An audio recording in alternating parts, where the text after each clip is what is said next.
Guys, in today's session we start a new topic, and that is a spring force. And this is a quite different one whatever we have studied up to this one. Up to this we studied this constant force. Okay, the spring force is a variable force. How? Let's see, suppose you consider a simple situation. The spring is generally denoted by like this. That is a symbol of spring. Okay, spring generally ऐसा denotes करते हैं हम कोई किसी भी जगह पे, तो इसके साथ कोई भी ऑब्जेक्ट्स जो है वो जुड़ा रहता है, ठीक है, मतलब objects is connected to the spring at the any one of the end of a spring. So whenever this force does not applied on the spring, means this additional external force does not applied on the spring, and the length of the spring that's named as a neutral length of the spring. जो अभी मतलब force नहीं लग रहा है तो इसको क्या बोलते हैं, neutral length. Okay, so neutral or natural length, neutral length or natural length, whatever you say, neutral length or natural length of the spring. So any spring is in a natural length. At that time spring force is zero. At that time spring force is what? Zero. अगर उसको additional force आप apply कर रहे हो, मतलब spring को extend कर रहे हो या फिर compress कर रहे हो, if you extending the spring or you compressing the spring, then some force is applied on the spring, means some force is produced by the spring and which is opposite of this additional force. मतलब आप spring को जब भी extend करोगे या फिर compress करोगे तो ही स्प्रिंग है और फोर्स अप्लाई करेगी, otherwise not. Okay, so in this situation spring force is zero. Why? There is no any extension. So here when you apply some force, at that time extension is produced, means the length of the spring is changed and the force is produced at that time. So spring force is depends on the extension of a spring.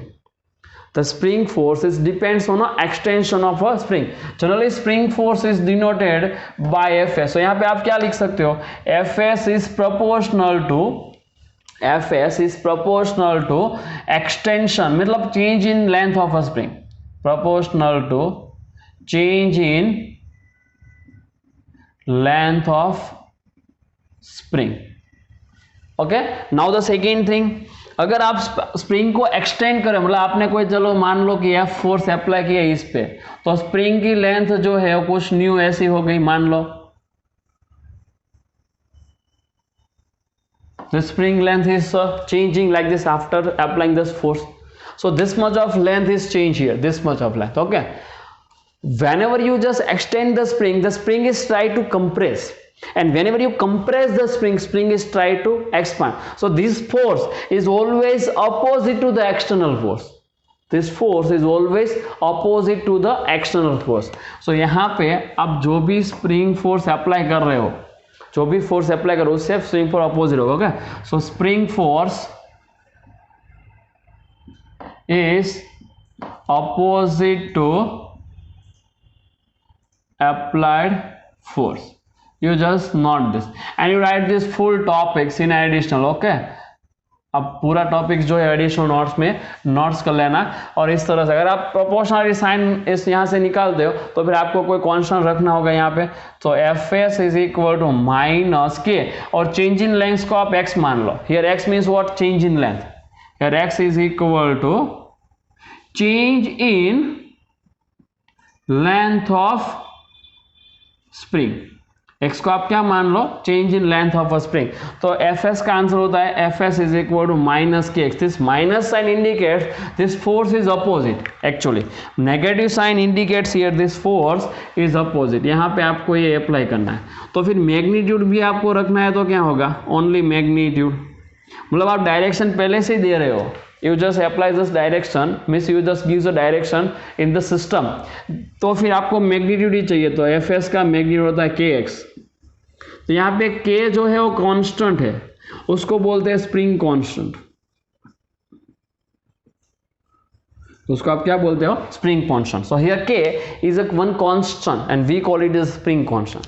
इसको आप क्या बोलते हो? Spring constant. Now if you just see this situation, then k is a constant here, fs is a force. If you draw the graph between the fs and x, अगर आपने इसका graph बनाया, मतलब फर्स्ट क्वेश्चन ग्राफ के base आता है, then you just draw the graph between this, between the fs and x, then that is a straight line. See, y is equal to mx plus c. Okay, तो आप यहाँ पे apply करो y is equal to m x plus c. So y की जगह पे रखो F S is equal to minus के एक्स प्लस 0। तो ये जो ग्राफ है वो 0 में से पास होगा, तो इस graph is pass through 0 and the slope is negative. So यहाँ पे स्लोप नेगेटिव ऐसे होगा, मतलब कि x पॉजिटिव है तो फोर्स नेगेटिव होगा, x नेगेटिव है तो फोर्स पॉजिटिव होगा। इसका मीनिंग क्या हुआ, a जो है वो एक्सटेंशन इंडिकेट्स करता है। x पॉजिटिव का मीनिंग क्या है, एक्सटेंशन इन स्प्रिंग, और यहां पे x नेगेटिव है तो नेगेटिव का मीनिंग क्या है, अगर आप x नेगेटिव काउंट करें इस means compression in spring, compression in spring. अगर आप स्प्रिंग को कंप्रेस करो तो फिर एक्स जो भी एक्सटेंशन मतलब चेंज इन लेंथ होगा उसको आपको नेगेटिव लेना है, आप एक्सपांड कर दो उसको आपको पॉजिटिव लेना है। ओके, तो इसका स्लोप जो हो क्या मिलेगा, if you just consider the slope of this line then slope is equal to what, k. यहाँ पे ऐसे होगा slope is equal to what, actually minus k लेकिन मैग्नीट्यूड लिख रहे हैं, एक्चुअली स्लोप माइनस के होता है क्योंकि स्लोप भी नेगेटिव है, लेकिन आप मैग्नीट्यूड में स्लोप काउंट करते हो तो आंसर क्या रहेगा, के। आप माइनस के भी लिख सकते हो अगर आपको डायरेक्शन के साथ लिखना है, तो के तो पॉजिटिव है, स्लोप का नेगेटिव और ये नेगेटिव कैंसिल हो जाएगा, तो negative of this slope and this negative both are cancel to each other, so K is always positive, force constant is what, always positive, you are not count this force constant is negative. Okay, यहाँ पे negative sign है उसके साथ x की negative sign आ सकती है लेकिन k तो पॉजिटिव रहेगा, तो यहाँ पे आप लिख भी दो ये कैसा रहेगा, पॉजिटिव, उसको आपको नेगेटिव नहीं लेना है, ठीक है, वो कांस्टेंट है और पॉजिटिव कांस्टेंट है वो। So this is the simple situation of the spring force. Okay, so whenever the spring force is applied you are just applying this situation. Now one another note you have to write which is related to the spring. Okay, for any spring, for the given spring, for given spring, अगर आपके पास spring है ऐसे,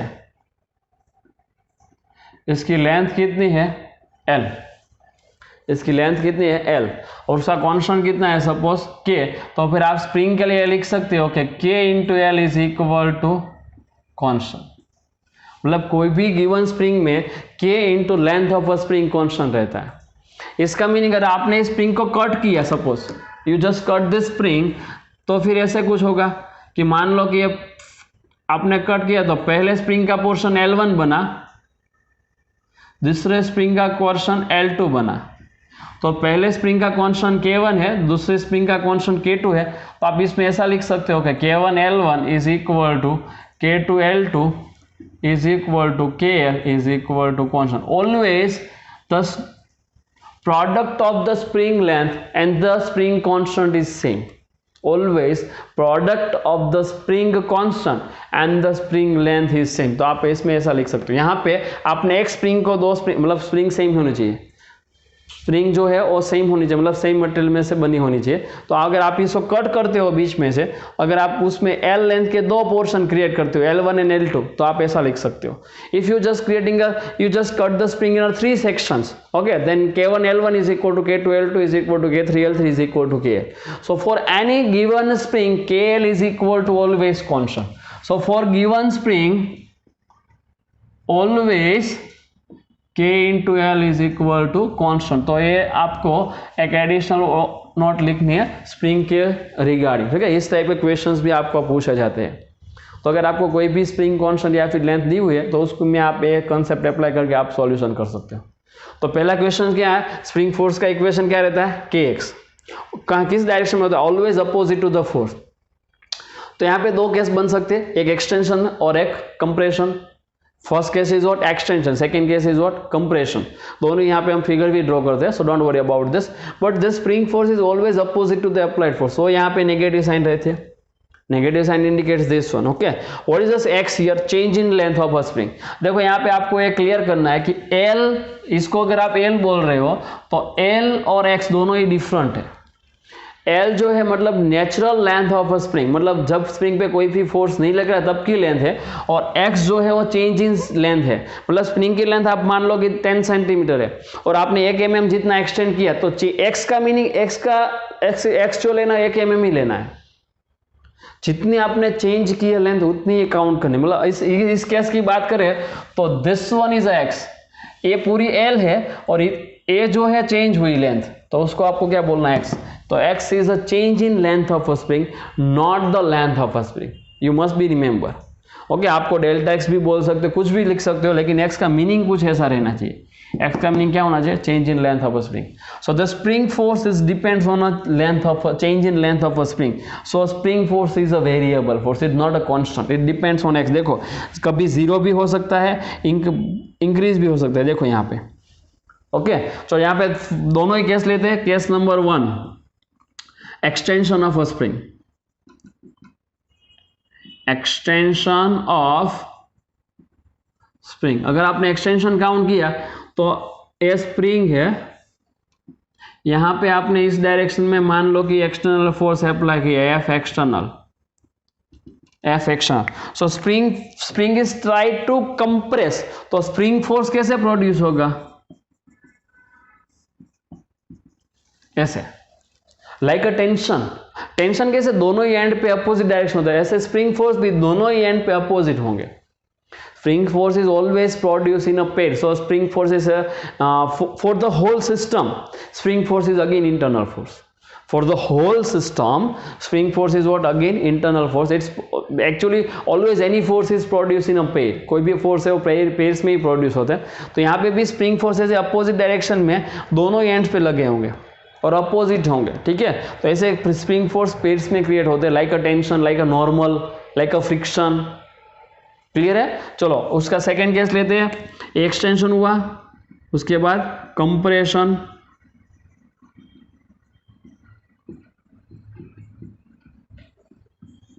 that's considered the opposite is a spring. Okay, तो यहाँ पे आपने compressive force apply किया, F external दोनों ही साइड, और फिर एक साइड, कोई भी एक साइड अप्लाई कर सकते हो. कंप्रेसिव फोर्स किया. If you try to compress the spring is try to expand, तो इस केस में स्प्रिंग फोर्स ऐसे प्रोड्यूस होगा अपोजिट डायरेक्शन, इस तरह से.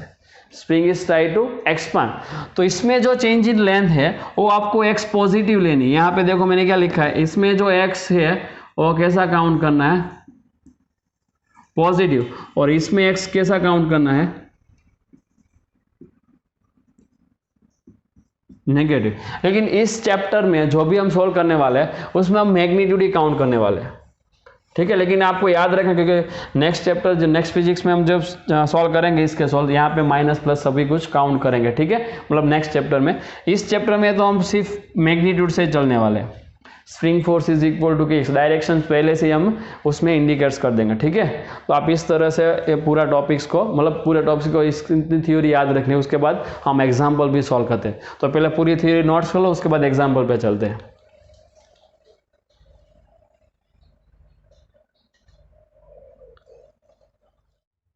Okay guys, let me solve some example which is based on a spring force, and here is the one example is given to us. Two blocks 2 kg and 3 kg are connected with the spring like this. Okay, now some external force 10 Newton is applied on 2 kg. So due to this force this block is accelerated with 2 meter per second square. इसका acceleration कितना है, 2 metre per second square है. तो आपको find करना है, find the acceleration of 3 kg, मतलब 3 kg का एक्सेलरेशन फाइंड करना है. यहाँ पे मैंने लिखा है A is equal to 1. So first you draw the FBD of this both this blocks separately. अब दोनों ही ब्लॉक का FBD separately क्रिएट करो, ठीक है. You just draw the FBD of the both the block separately first. If see if you just gives the spring at this both the end of a spring, you just gives the spring force in opposite direction. If your direction is wrong, then answer of this force is becomes negative. उसका answer कैसा आएगा, negative आएगा, ठीक है.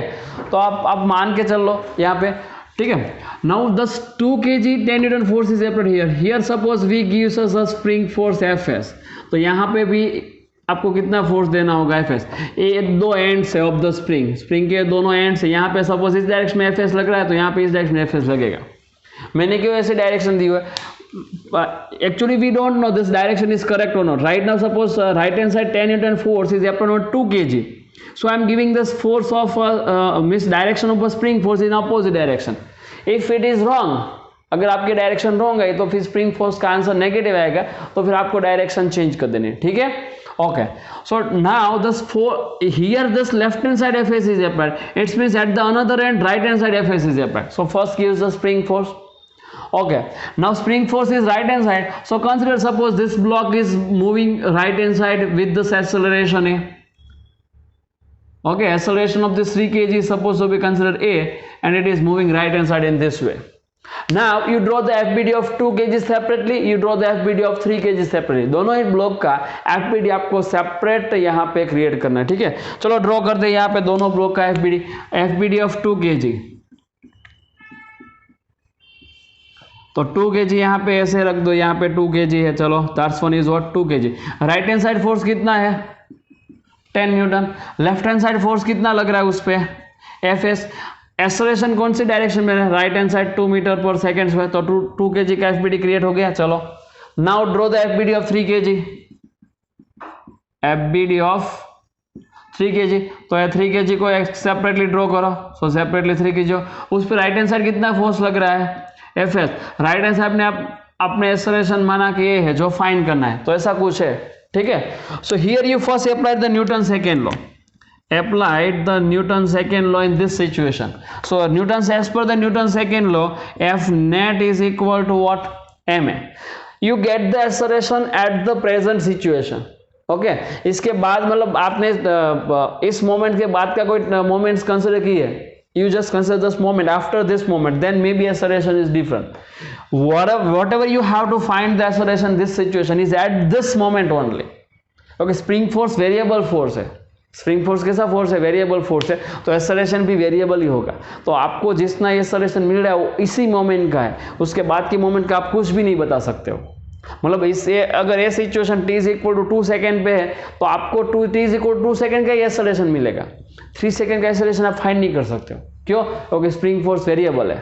तो 3 second की situation अगर आपके पास है तो ही फाइंड कर सकते हो, otherwise not. Do you understand?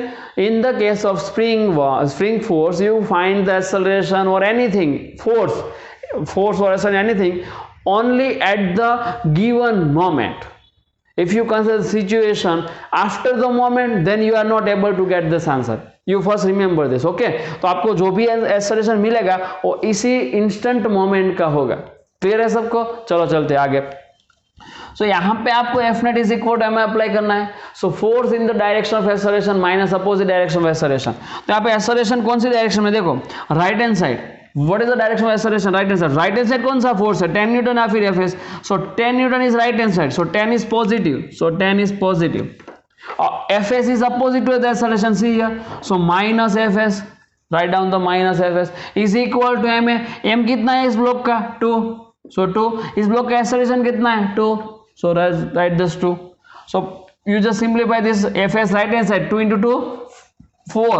This 10 minus 4. So FS का आंसर आ गया 6 न्यूटन. So अभी जो इंस्टेंट मोमेंट है उस पे FS कितना लग रहा है 6 न्यूटन अप्लाई हो रहा है. What is this FS in this instant situation? 6 Newton. Now comes to the right hand side case. यहाँ पे भी न्यूटन सेकेंड लॉ अप्लाई करते हैं. So as per the Newton second law F net is equal to ma. F net force in the direction of acceleration, तो कितना आएगा FS. तो ऐसे FS आया इनटू सॉरी माइनस अपोजिट में कोई फोर्स ही नहीं है तो minus 0. Here only the force is present in the direction of acceleration. Opposite में कोई फोर्स नहीं है तो minus 0 is equal to. So is equal to m कितना है 3. ए कितना है फाइंड करना है, तो ऐसे ही रख दो ये. Okay, so put the value. What is FS 6. So answer क्या हुआ 6 इज इक्वल टू 3 है. कैंसल आउट करो, जो भी कैंसिल होता है तो a इज इक्वल टू आ गया 2 मीटर पर सेकेंड से. Right now a acceleration of 3 kg is also 2 meter per second से. ये सेम भी हो सकते हैं, डिफरेंट भी हो सकते हैं. It's depends on a given situation. फिर से acceleration of 3 kg is what 2 meter per second square, and that is your answer. This is our answer. Okay, तो पहले प्रॉब्लम नोट्स कर लो. ओके चलो नेक्स्ट प्रॉब्लम पे चलते हैं. नेक्स्ट प्रॉब्लम में मैं आपको स्टेटमेंट दे रहा हूं, उसके बाद आप क्या करोगे, आपके पास 3 मिनट्स है सॉल्व करने के लिए। 3 मिनट्स में आप पहले प्रॉब्लम सॉल्व करो, उसके बाद आप सॉल्यूशन देखना, ठीक है। चलो एक प्रॉब्लम लिखो सब लोग।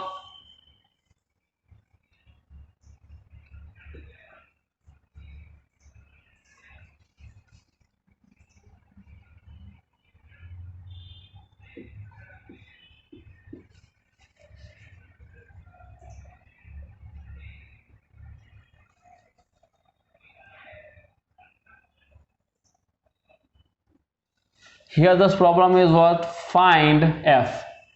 This problem is what? Find f. In this given situation f को find करना है। चलो your time starts now, 3 minutes. Okay, let's see. Now let's see solution. आपका आंसर जो है वो मतलब जो भी आया उसके साथ कंपेयर करना है, ठीक है। चलो दोनों का FBD बनाना है पहले, तो पहले FS की डायरेक्शन दे दो। तो F ब्लॉक इस तरफ जा रहा है, मतलब आप मान लो कि यहाँ पे FS जो है वो इस डायरेक्शन में अप्लाई होगा, तो यहाँ पे अपोजिट डायरेक्शन में अप्लाई होगा FS। तो ऐसा कुछ हो गया। आपको फिगर जो है अलग से बनानी है, ठीक है। पहले प्रॉब्लम स्टेटमेंट की फिगर डिफरेंट रखनी है, उसके बाद अलग से बनाओ। तो 5 kg पे मान लो कि FS राइट हैंड साइड है, तो फिर 2 kg पे FS की कौन सी साइड होगा? लेफ्ट हैंड साइड होगा। So this one is a force direction. Now you draw the FBD of this both this figures separately. So FBD of 5 kg, 5 kg FBD बनाओ, तो ये 5 kg राइट हैंड साइड कौन सा फोर्स है? FS। Acceleration कौन सी साइड है? Right hand side. कितना? 2 मीटर पर सेकेंड स्क्वायर। और कोई फोर्स नहीं है तो जाने दो। यहाँ पे बनाओ FBD ऑफ 2 kg, तो that's one is our 2 kg। Right hand side कौन सा फोर्स है? F। लेफ्ट हैंड साइड कौन सा फोर्स है? FS। एक्सेलरेशन कितना है? 1 मीटर पर सेकेंड स्क्वायर, ठीक है। चलो ऐसा कुछ प्रॉब्लम हुआ। Now apply the Newton second law in this situation. So Newton second law, force in the direction of acceleration minus opposite direction of acceleration. So F net is equal to ma। in the direction FS force है, opposite में कोई force नहीं है, तो minus 0 is equal to mass of this block 5 into acceleration of the block 2। so मतलब FS कितना लग रहा है अभी in this situation? 10 Newton. so that is first answer, but what you have to want? Force चाहिए आपको, additional external force चाहिए। तो इसका तो आंसर कितना हो गया? 0। चलो दूसरे ब्लॉक के FBD में चलते हैं। So Newton second law apply करो फिर से। F net is equal to ma। Acceleration कौन सी साइड है? Right hand side. So right hand side का फोर्स पॉजिटिव, अपोजिट में FS है वो नेगेटिव, क्योंकि दोनों अपोजिट है, दोनों सेम है, तो positive negative is equal to ma। कितना है? 2, और a कितना है? 1। सो FS आपने ऑलरेडी फाइंड किया हुआ है 10 newton. So -10 is equal to 2, तो इसमें से आपका F का आंसर है 12 न्यूटन। से you get this answer.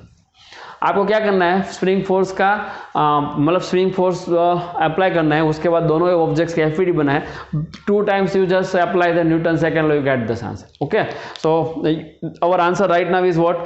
Spring force is 10 Newton and the force on the block is what? 12 Newton. Okay, means force applied on the system is 12 Newton. Due to this, first block is moving with a 1 meter per second square acceleration, second block is moving with a 2 meter per second square acceleration। ठीक है, तो acceleration find करना भी पूछ सकते हैं इस example से जैसे, और एक्सटर्नल फोर्स भी इसमें आ सकता है। ठीक है, मतलब कोई भी प्रॉब्लम हो आपको इसमें पूछ सकते हैं। एक और प्रॉब्लम यहाँ पे सॉल्व करते हैं। चलो, और प्रॉब्लम जो है वो आप पहले सॉल्व करना, उसके बाद सॉल्यूशन देखना। ठीक है, let's draw this one figure again.